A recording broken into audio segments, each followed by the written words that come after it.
warahmatullahi wabarakatuh.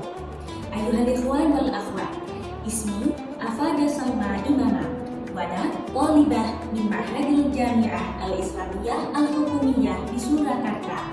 Wal'an sa'uballighu ilaikunna jami'an bayanan mujazan wa syamilan nahwa nadrah ammah ala ilmi usulil fiqh. Wa madza dakhiluha hunaka khamsata asya'.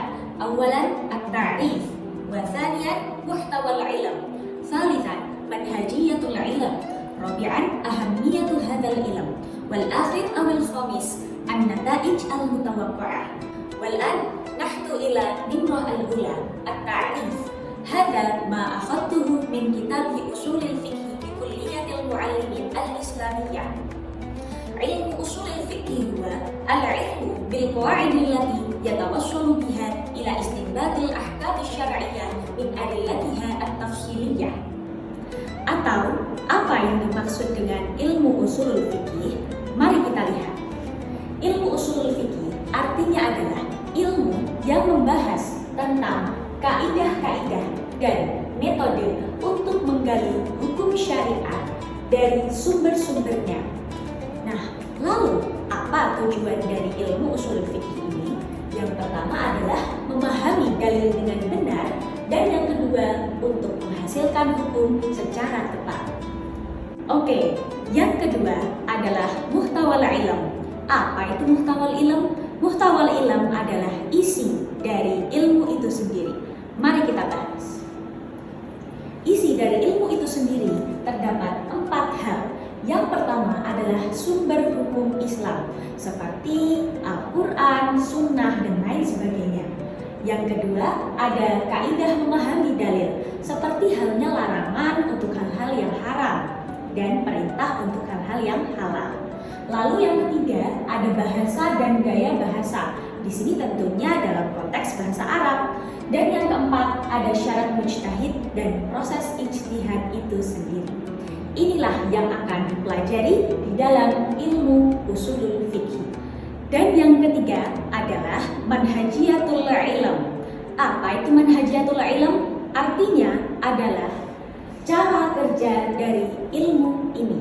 Baik, sekarang kita akan bahas apa saja manhajiyatul ilm dari usulul fikih. Yang pertama ada menetapkan dalil. Yang pertama dilakukan adalah fokus pada dalilnya.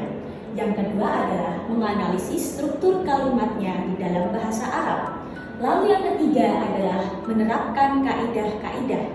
Dan yang terakhir atau yang keempat, setelah kita melakukan 1, 2, dan 3 adalah mengambil kesimpulan hukum tersebut. Baik, yang keempat adalah ahammiyatu hadzal ilm. Apa itu ahammiyatu hadzal ilm?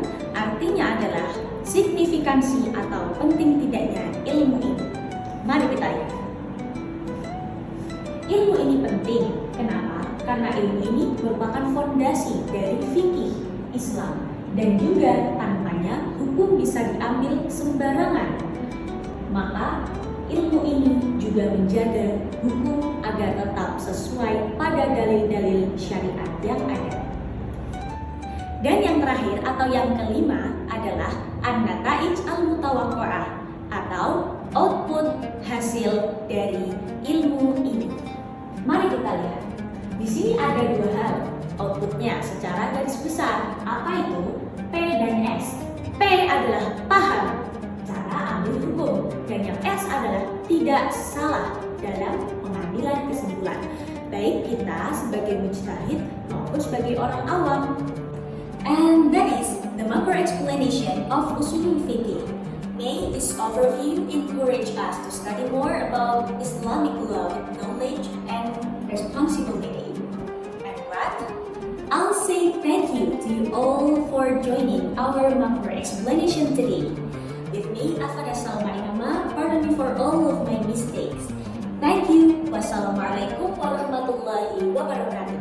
Have a nice day and see you later.